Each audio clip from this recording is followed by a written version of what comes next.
Partner! Na naman! Yes! May kwento na naman ang ating Mahiwagang Burnay!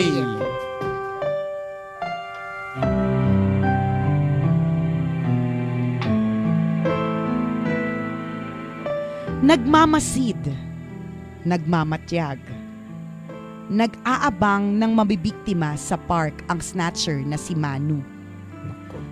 Binansagang kidlat ng Quiapo dahil sa bilis ng mga kamay nito sa pandurukot.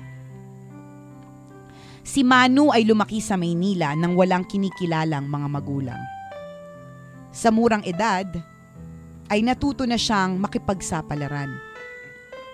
Hanggang sa magbinata, ang pandurukot ang ipinangtatawid niya sa araw-araw na pagkalam ng sikmura. Alam mo, partner, ito di ba walang magulang? Tapos, syempre walang magulang, walang vaccine, partner. Pero ang bilis tumakbo. Ba't ganon? Oh, yung anak ko, kumpleto sa vaccine, partner, lagi may sipon. Lagi may sakit. Kasi magdududa ka talaga sa buhay. No? Bakit ganon? Talaga, bakit ganon? Sila itong kulang sa vitamina, sila itong napakabilis tumakbo. Nakakasabit sa jeep. Correct. Si Nicole Yala, kumpleto sa vaccine, lagi sa health center. Pero lampa. Tama. Kumpara ko nga ako sa kaibigan ko, 7 months old baby ako, partner. Oo. Pinanganak ako 7 months lang, kaya alam na, kulang-kulang. Ay, understandable talaga yun.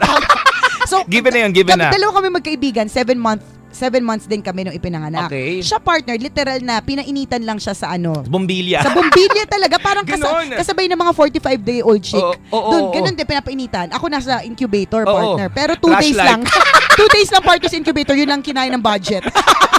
Hindi, pero pag-uwi na bahay, flashlight lang. Anak, tama na, mahal na. Flashlightan na lang kita. Hindi naman, partner, rechargeable lang para mas malaki. So, in incubator ako for 1 month. Okay. Dapat 2 months, kaya lang 1 month lang yung budget. Pero yung friend ko, partner, literal, ininita na lang siya. Pero wag ka, partner, siya yung athlete. Isipin mo, di ba? Ako yung lampa. Anyway. Doon mo tatanong, bakit ganun? Life is unfair minsan. Ba't ganun? Ayun na nga. Okay. Si Manu, partner, mabalik tayo kay Manu. Sa murang edad, natuto siyang makipagsapalatra, tanggalin mo nga yung buhok sa dila ko. Nakaharang Kasi kumain ako ng mais. Tanggalin mo. Yung isang araw pa yan, Hindi pa rin matanggal? Hindi. Sabi ko sa'yo, kakainin mo lang yung butil. Huwag mo kakainin yung katawan. Sayang Laman tiyan din. Okay. Sa murang edad, natuto na siyang makipagsapalaran. Hanggang sa magbinata, ang pandurukot ang ipinangtatawid niya sa araw-araw na pagkalam ng sikmura. Sa araw na ito ay nasa Luneta Park pumuesto si Manu. Ingat po kayo dyan. Baka nandyan siya. Baka nakilala ko yung Manu. Sa araw na ito ay sa Luneta Park pumuesto si Manu. At habang nasa park ay napansin niya ang isang matandang lalaki na nakaupo.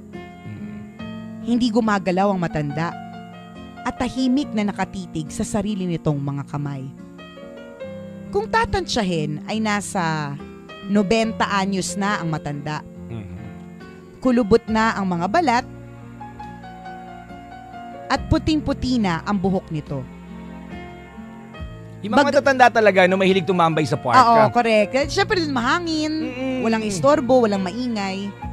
Bagamat isang bandido, ay naawa naman si Manu sa matanda. Lumapit siya sa kinauupuan nito para alamin ang kalagayan ng matanda. Lolo, okay lang po ba kayo? Ngumiti kay Manu ang matanda at sinabing, "Oo, iho. Ayos lang ako. Salamat." Naisip ni Manu na maupo sa tabi ng matanda.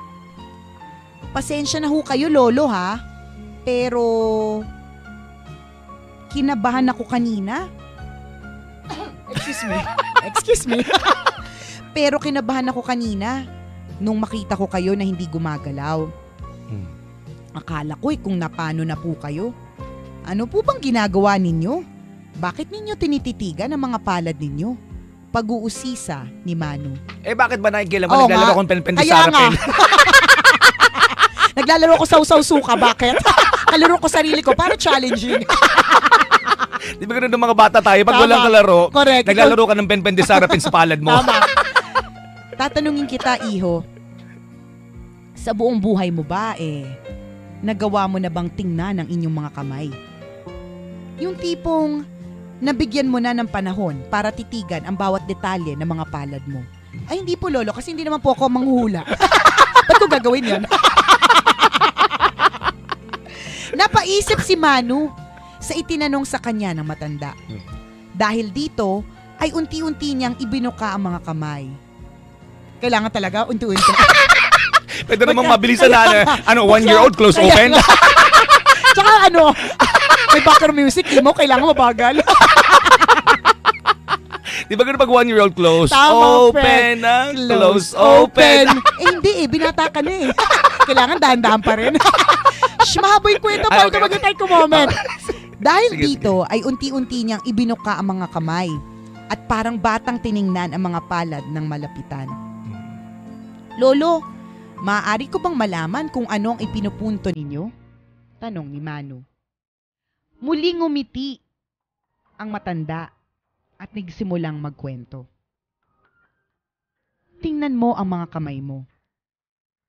Isipin mo kung gaano ka nakatagal pinagsisilbihan ng mga ito. Tama. Itong mga kamay ko, kulubot na ang mga balat at mahina. Pero ilang taon din akong pinagsilbihan ito para humawak ng mga bagay, para makapagtrabaho at yakapin ang buhay. Nung bata pa ako, itong mga kamay na ito ang gamit kong pantukod sa tuwing madadapa ako. Ito rin ang pansubo ko ng sapatos.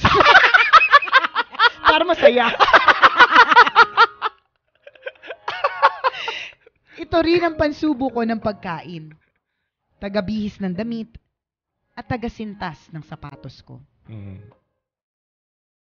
Tinuruan ako ng nanay ko na paglapatin ang mga kamay na ito sa tuwing mananalangin.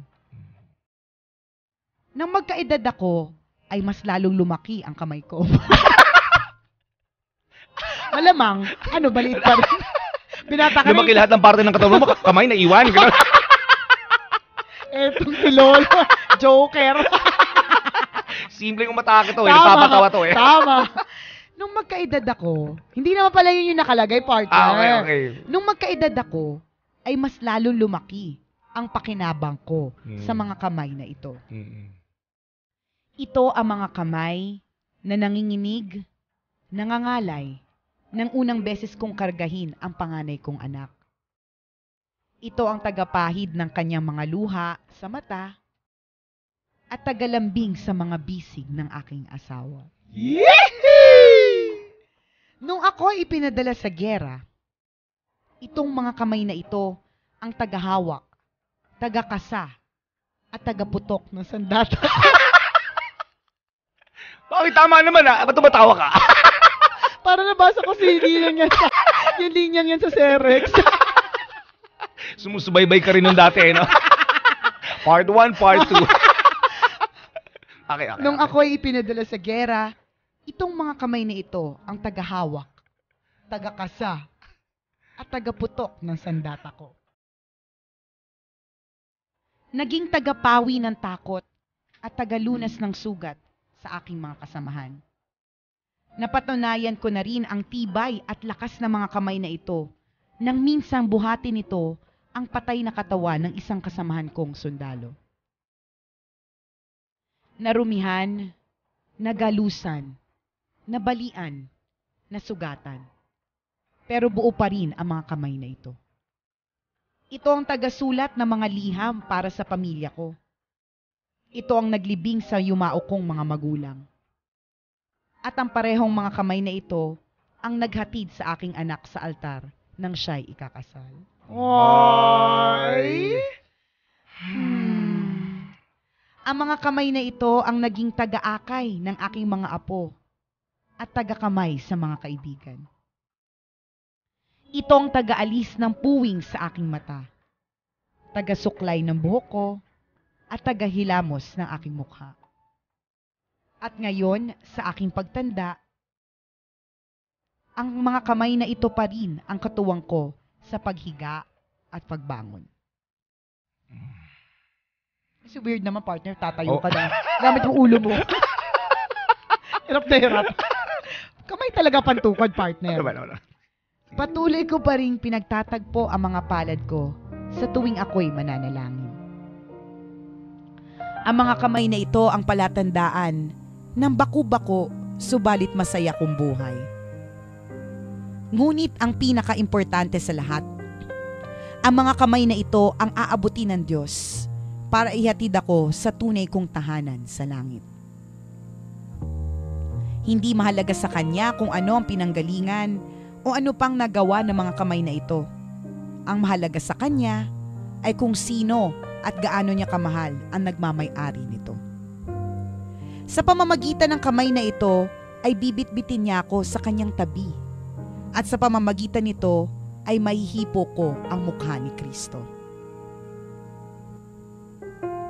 Nang marinig ang ikinuwento ng matanda, ay hindi maiwasang mapaluha ni Manu. Natutunan niya na ang pagpapahalaga sa simpleng mga kamay ay katumbas ng pagpapahalaga sa sariling kaluluwa. Lalim! Oh, may hugot! May hugot! Lalim ni Manu! Simula noon, ay tila ginto na ang turing ni Manu sa kanyang mga kamay. Hindi na niya ito muling ginamit sa pandurukot at paggawa ng kasamaan. Namasukan siya bilang kargador sa palengke at kinalimutan na ang panlalamang sa kapwa. Pagod man at narurumihan ng kanyang mga kamay, masaya siya dahil kumikita na siya ngayon sa malinis na paraan. Wow! Nice! Ilang taon ang lumipas, ay muling napadpad si Manu sa park para mamasyal.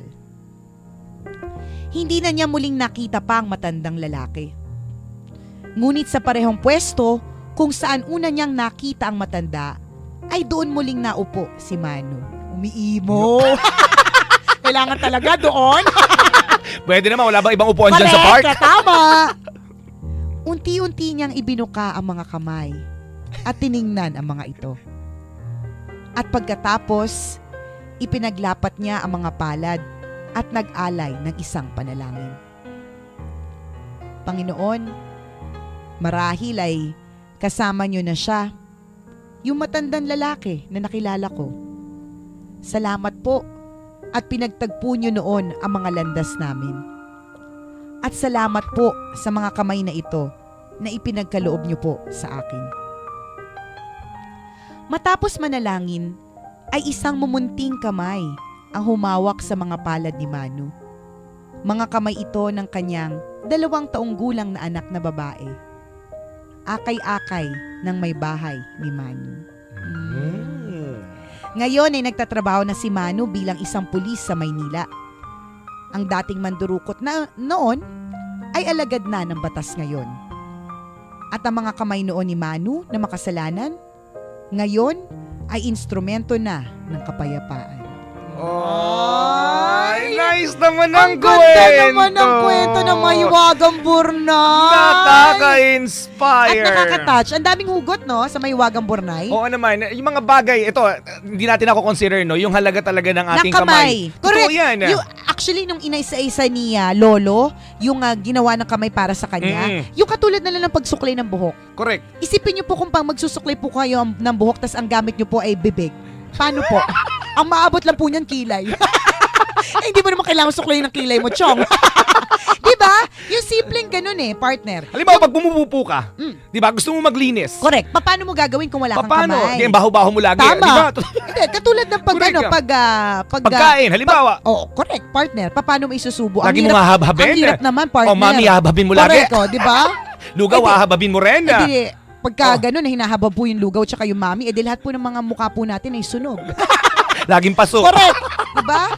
Lagi pong may burn ointment.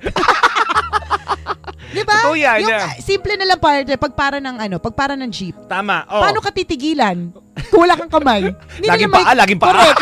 Hindi nila makikita yung paa mo. Tama. Kamay mo yung makikita nila kapag ka pumapara ka. Ang daming function na sa araw-araw na pamumuhay natin, ang daming nagagawa ng kami natin, pero diba? Na-consider ba natin na pahalagahan ito? At pasalamatan. Tama. Yun ang una sa lahat. Nakapagpasalamat ka na ba dahil meron kang kamay? Tama. Diba?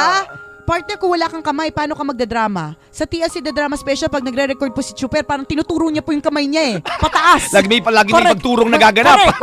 Kung wala kang kamay. Di walang puwersa. Saan mo kukunin ang hugot mo? Sa paa? Huwag kang tanga nun. Diba? Alam mo yun, dapat pagpasalamat po natin lahat ng body parts natin. Siyempre, hindi lang yung ating kamay. Kasi lahat po ito may function. Ito yung lagi po namin sinasabi ni Chris Chuper. The fact po na normal yung takbo ng lahat ng parte ng katawan natin is blessing enough. Enough blessing na po yan para ipagpasalamat po natin. Para hindi po tayo magreklamo sa buhay. Correct. Isang tanong lang, di ba? Anong nagawang mabuti ng kamay mo ngayon? Correct. Diba? Anong nagawa niya kahapon? Yan. Diba? Yung kamay na yan ba, merong tinulungan na matanda sa kalye. Tama. Yung kamay na yan ba, yung pinantype mo ng bold na pinanood mo kahapon. O yung kamay na yan ang pinansampal mo sa asawa mo. Yan. Diba? Pwede naman yung kamay na yan ang ipang finger mo sa kanyang hair. Tama. Sa hair ng asawa mo. Maramdaman niya na nag-care ka sa kanya. Kino-comfort mo siya. Pero anong ginawa mo dun sa kamay? Hinampas mo yung asawa mo. Sinabunutan mo. Sinabunutan mo siya. Diba? Dinuro-duro. Anong ginagawa mo anong ginagawa ng kamay mo ngayon? Yan ngayon. Bakit may sariling ginagawa yan? Bakit gumagalaw mag-isa yan? Pasmado ba? At bakit napasma? Hindi, diba? Bakit pansarili lang ang galaw ng kamay mo? Tama. Natutunan na ba ng kamay mo na panlabas na rin ang gawin? O mag-share naman sa iba? Correct. Diba? Thank you, Maywagang Burnay, sa napakagandang kwentong hinatid mo sa amin ngayon. At isa pang Nakaka-inspire. lesson dyan, partner, yung si Lolo Lahat po ng nakikilala natin sa ating buhay, maiksi man o matagal, basta dumaan sa buhay natin, ito po ay merong dahilan. Pahalagahan ko ang kamay ko, partner, ngayon. Correct. Dapat. Papaano ko na ang tawag? Papalaminate ko na para. Sige, gawin mo yan. Paano ka mangungulangot? Paka-explain with feelings. Paano? Papasimento ko. Para maalagaan siya. Tapos makita ko ito ang kamay. Na sinemento ko kasi wala akong magawa. diba? Pahalagan po ang ating kamay, mga kabisyo. Paano ka magte-text? Diba? Kung wala kang kamay. Although yung mga iba partner, kung wala silang kamay, nakakagawa ng paraan. At believe din tayo sa mga ganun. Oo naman. Pero tayo mga may kamay, di ba pahalagahan natin kung gumawa ng mabuti. Ang ganda talaga ng kwento na Maywagang Burnay. Sabi nga ng iba natin mga tambalanista, sana daw tamaan daw yung mga snatcher, yung mga mandurukot, yung mga sana gagawa. Nila, yung mga gagawa ng masama gamit ang kanilang mga kamay. Di ba? Gumawa na lang ng mabuti gamit ang ating kamay, mga kaibigan. True, lalo to lang halong eklavu. Ang mga kwento po na Maywagang Burnay ay mababasa nyo po sa aming Facebook fan page. I-search nyo lang po, Tambalan! Patuloy nyo lamang i-share, patuloy nyo lamang i-like. Corrected by. Tuloy-tuloy po ang kaligayahan namin ni Chris Chuper. Kasama po kayo dito sa Manila hanggang alas 12 ng tanghali. Kung kayo naman po ay nasa ibang parte ng Pilipinas o ibang parte ng mundo, pwede pa rin kayo makinig via live streaming sa www.loveradio.com.ph. Muli po mga kaibigan, ito ang Tambalan ng Isang Balasubas. At ng Isang Balahura. Ako po si Nicole Yala. At ako naman si Cambio King Chris Chuper. At ang aming tanging paalala na dapat ay memorize nyo na. Sabay-sabay tayo mga kabisyo. Walang matatag na relasyon sa malanding may determinasyon. Yun!